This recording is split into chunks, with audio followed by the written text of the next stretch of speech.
Welcome to our perspective-widening, life-enhancing, mind-opening show. I'm Liz Gunn.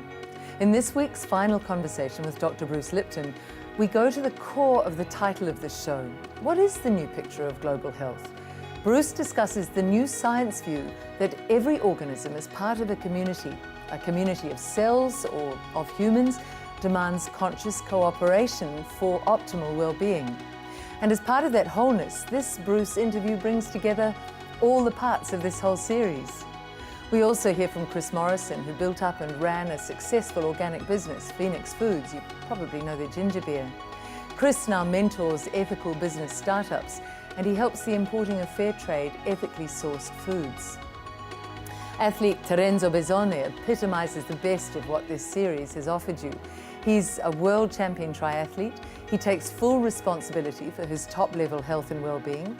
He uses many of the modalities we've introduced in this series, from ozone to cell well-being to optimized nutrition, and the biophotonic lights, which have helped his mind and body recover from long training. What's fascinating when you see him in full health now is that when he first came to the clinic, he had chronic fatigue and seriously imbalanced hormones. Now he's chasing good prize money around the globe, and he has energy for both heavy training and also his young child and family. This is the sort of turnaround we'd wish for all of you from watching this show. Finally, to remind you of what this series has offered you, we bring you highlights of some of our valued guests. But let's begin today, as we have each week, with our pre-recorded talk with Dr. Bruce Lipton. Here he's explaining that the human being is a community carrying at least 10 times as many bacteria as human cells. A healthy human without this community of bacteria is simply not viable. Dr. Bruce Lipton, our last in our whole series of talks with you. It's been a delight every week to have this opportunity, but really I want to take the summary point from the subtitle of your book, Spontaneous Evolution. It says, "Our positive future and a way to get there from here." Tell me, what is the way for all of us? Well, once we understand that evolution is not based on an individual. You remember, that's like Darwinian theory, survival of the fittest. What about the other ones? Oh no, we're only going to focus on the individual. A mistake, because evolution is not based on individuals. Evolution is based on community. Nature, if you said, hey, protect human civilization because we had Albert Einstein and we had Mozart and we have all these wonderful individuals, and nature says, I don't really care. I want to know what the group of humans are doing on this planet. Because if collectively they're destroying the planet, then I don't care if you have individuals that are fit or more fit. So the new science says, wait, everything is an integrated community on this planet. Every organism on this planet is connected in a matrix with every other organism. We cannot live as humans if we don't have bacteria in our bodies. We now recognize a human that we used to define as a human with human cells is not the definition. Now we understand a human is called a superorganism. I go, what do you mean superorganism? Because it's more than human cells that are necessary to stay alive. If you don't have probiotics, bacteria in your system, what's called the microbiome, then you cannot live. So a human without bacteria is not viable. So then I say, well, what is a human? Oh, well, a human is a human plus at least 10 times as many other non-human cells. And I say, oh, it's a community. A human is a community. I go, yes. And this is the nature that every organism is part of a community. That's why they call it a garden. And it's really relevant. A garden means what? All of the plants, all of the insects, all of the animals and everything have cooperated to create a garden. And this is our problem. It's the lack of cooperation, but then our evolution is what? The realization that we're all cooperating together in harmony. So could you say that we've lived through an aberrant time, or was what we've done, this individualism, this selfishness, this grasping for the self, has that been an important part to get us Absolutely. to this openness? We needed to get some of the basics of our awareness, which was driven by a Darwinian theory at the time, the competition and all that. But the significance is once you come to the awareness that it's not a complete story. So if we live just by the Darwinian theory, which we're living by today, which is based on competition, which leads to violence and war, you look at the planet, you go, look at all the violence, and they say, oh, that's evolution. And I go, this is not evolution. A garden is not a battleground. It's a community of harmony. We lost the garden. Not that the garden wouldn't exist without us. If we get lost, the garden will be right back again. We or the monkey wrench in the garden. We have failed to understand the wholeness, the integrated character of it, that says we are working with everything. Every insect that's out there is relevant to us being here. You say, look, I'll just get rid of the most primitive organism. I'll throw the bacteria out. I say, then the whole thing will collapse, because every organism is built on the precursor organisms that got there first. And we are near the, the top of a pile of coming, Johnny-come-lately, so to speak. What's the point? You undermine the chain underneath, and the web of life collapses. And this is no longer a time when we can say, we'll leave it to them to make it right. John, you're seeing people every day in your clinic saying, I want to take responsibility, even if it's just for my own health. Well, that's the thing. And or once people society. become well and they have overcome the striving aspect, they can start to thrive. And they come out of fight and flight, and they start to use their creative brain more effectively. Their heart starts to open up. They become more loving. They become more conscious of not just themselves and their family, but their whole community and eventually their civilization. So they start to do creative things for the benefit of all humanity and the benefit of the whole ecological system, because we're nothing without, from the soil through to the sky. Which is what you're saying, Bruce. Yeah, peace and love, that's infective. I've been infected by love, and it's like, oh yeah, I can't wait to have more, because we buy it, we take it in, we see it with other people, we experience it ourselves, and once we start to come from love isn't isolated to an individual. Love is everything. You walk out the door and you see the planet you live in. If you can't love that, we're in a lot of trouble, because it is exquisite. And what we need is to bring love, not just for ourselves, not just love for our community of people, but love for every other living and non-living thing on the planet, because it all is one. And once we decided we were separate from the one, is when the world started to, we started to negatively affect the world. So Bruce, let's finish there. Your advice to the one person who's watching this, as if you are talking just to one, what would you say to her or him watching at home now? Well, I would really get into understanding is that we've seen life as a violent thing, and we buy that violence, that's human nature. And in fact, it's not human nature at all. Human nature is based on the word human, which is humane, which is having compassion. So the character of who we are is compassionate. Well, compassionate means we should be conscious and supportive of everything around us. That's what compassion is all about. So if you want to be a human, then we have to actually engage the concept of compassion, which is not really present, and unfortunately, I'm very biased about this, is that because I was part of the medical community. And I'm going to say this, and I'm going to stand up to it, and I'm going to say, medicine as current practice in a corporate sense is inhumane. And I say inhumane, yeah, because humane means compassionate. And I say, well, how is medicine inhumane? I say, well, look, a person's sick. I say, well, what do? Well, people make money off of sick people because they invested in all the insurance companies. I say, well, how do you make money off of somebody being sick? And the answer, you charge them more money than the services you provide, and the excess is profit. I go, the person's already sick, and you're kicking them when they're down. No compassion. I say, the whole thing that we really have to change is healthcare should be a nonprofit business on this planet. Because when you make a profit, then you're making it off of someone who is in a very weak spot. And this is inappropriate for everything. And this is why the new healthcare actually doesn't really require a lot more money than the one that we do right now. Because it basically starts with consciousness. I can heal myself, my family, and my world by exercising consciousness. But you have to have awareness, knowledge. Knowledge is power. And this is why I so appreciate what John and his community of holistic health is like, give the power back to the individual to take care of their own health. And that to me is evolution and the future of our planet. So that's why I have deepest appreciation and gratitude for your efforts is let's bring health as just a natural way of life. And that's what we need. And Bruce, can I say we have deepest appreciation and gratitude for you and everything you've given to this program. I am so happy to be here because I so appreciate what's going on. You've summed up what the program has been about very much, and it's been wonderful to have you with us. A very warm welcome to Chris Morrison. Welcome, Chris. But I want to start with you, John. You've known Chris for a long time. What are his qualities that you most admire? Well, I first met Chris when our children were young, and his wife and I worked together on some projects as well. But they were starting a company that was very tiny at the time called Phoenix Foods. And I remember them making ginger beer in their bathtub, and then the whole process of trying to launch a business that later on became a household name. But This was around 85, in the wasn't 80s, yeah, mid-80s. And just the whole process of founding an ethical business and sticking with it.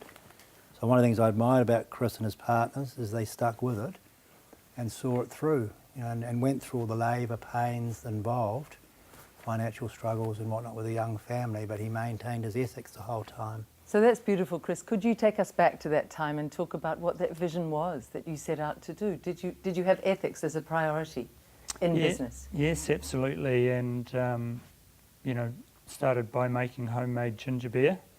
In the bath? Well, that was true, or just an urban myth? No, absolutely true.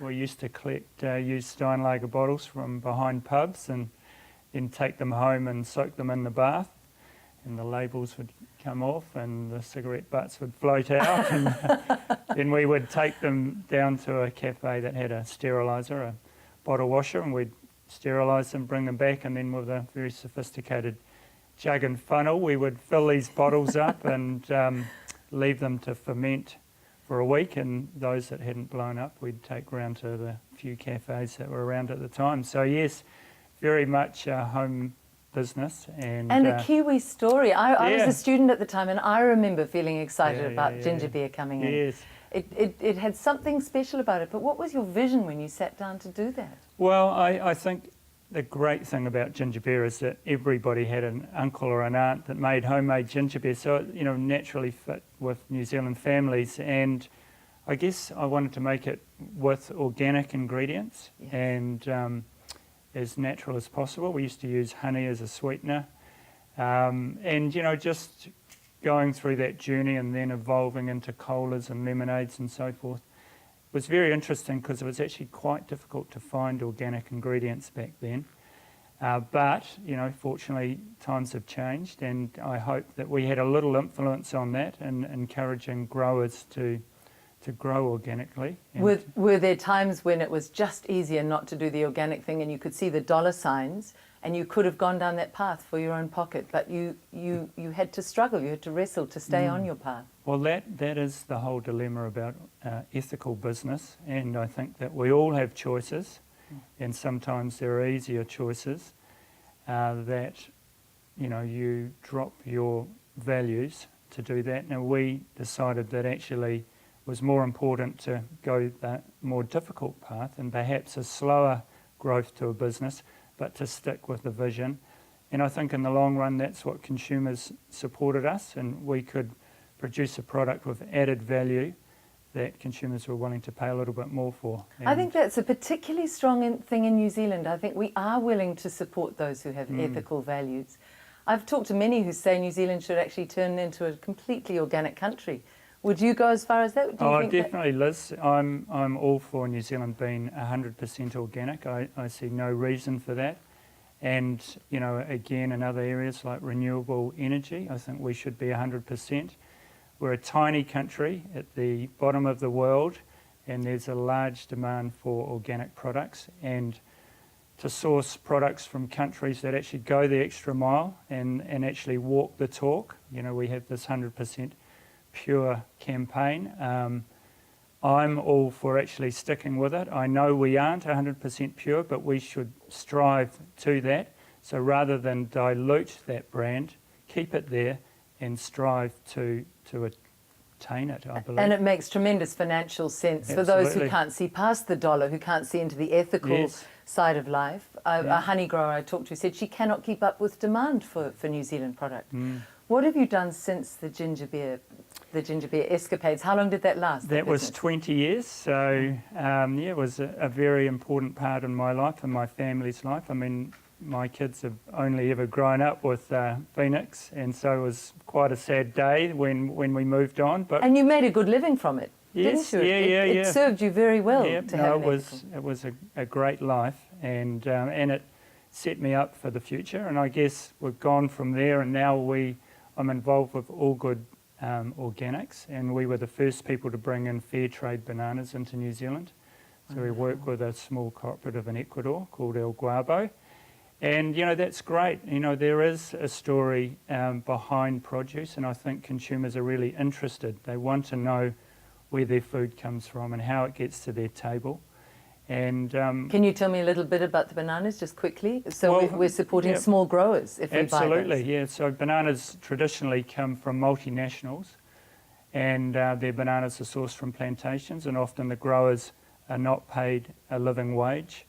They're having to work with very toxic chemicals, and we don't get to hear that story very often. And so fair trade is actually about being transparent. It's actually about talking about the fact that growers do get a fair living, and also they work with much cleaner environments, and biodiversity is important. All these factors that actually contribute to a fair and sustainable lifestyle. And so by buying fair trade bananas or organic bananas, you're actually contributing to the welfare of those growers.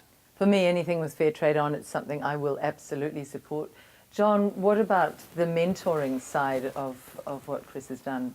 Well, again, there's a lot of young people wanting to do businesses like this, but they don't quite know how to do it. They struggle with capital. Banks obviously aren't financing this very easily. So unless people's parents are prepared to get behind them, they need independent support and mentoring. So the fact that Chris has already been there and done that lends him as an ideal person to either invest in businesses like the coconut ice cream. Yes. And some of the coffee and Is things that the like Little that. Island coconut ice cream? That's Little Island. Is that the Little Island coconut ice cream I love to eat? I don't buy any other ice cream anymore. That ice cream. Yes. Fantastic It's little wonderful. company. It's a wonderful product, and Yeah. it's clean, and it's fresh, and it's got good ingredients. Yeah, and So- Chris and I used to work with the father of one of the young men Yes. a long time ago, and So you're investing and you're teaching them how to keep to those ethical values they believe in? You're mentoring? That's natural for them, but it is to encourage them how to tell those stories, because consumers are actually wanting to back companies that go down this track, that are ethical, that are transparent, that talking about their supply chains. I think it's wonderful, but it's very difficult for people starting out in business today. There's a lot of competition. There's issues around capital and growth, etc. But so I'm very, very keen and supportive of small New Zealand businesses that are interested in fair trade, organics, etc. And telling that story and actually converting New Zealand over to an organic country. Wonderful. Thank you, Chris. It's been a delight to talk to you.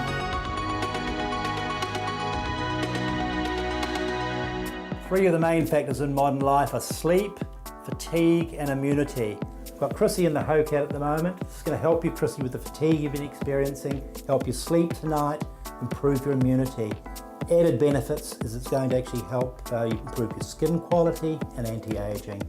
If you'd like to go in the draw for this, go onto our Facebook page and follow the instructions.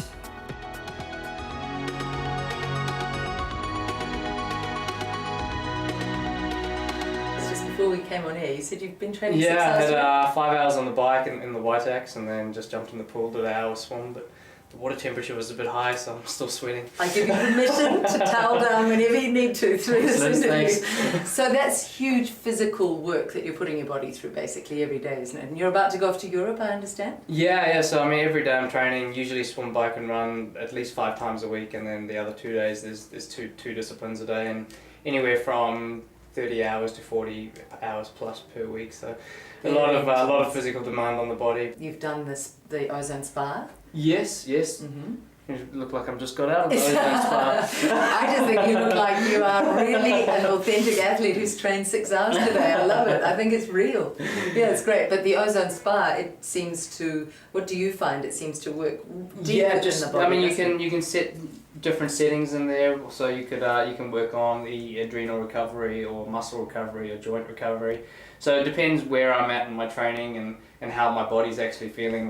That'll determine what setting we put it on for the day. Yeah. And that's with the electromagnetic. Yeah, with the electros. Yes. Yeah. And that it just really helps push things along into a positive way and start you down that recovery And road. very relaxing. Now, what about the injections? And people go, oh no, I can't do injections. They're too tough. What do you think? As long as Wayne doesn't put them into my arms, because then I can't lift the groceries with the baby up.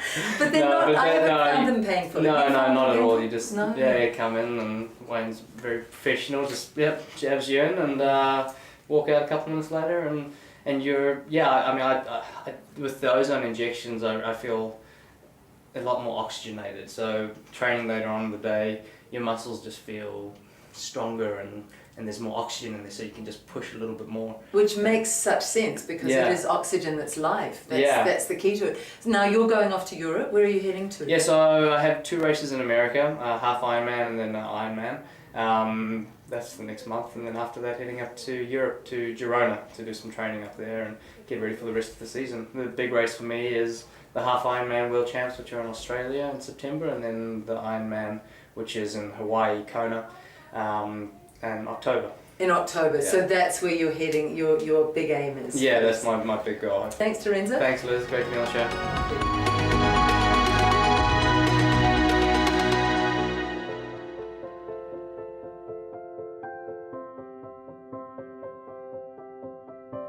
This is what we're finding right now, that humans have altered the ecosystem so much in a negative way that we are threatening our own existence as well as the web of life.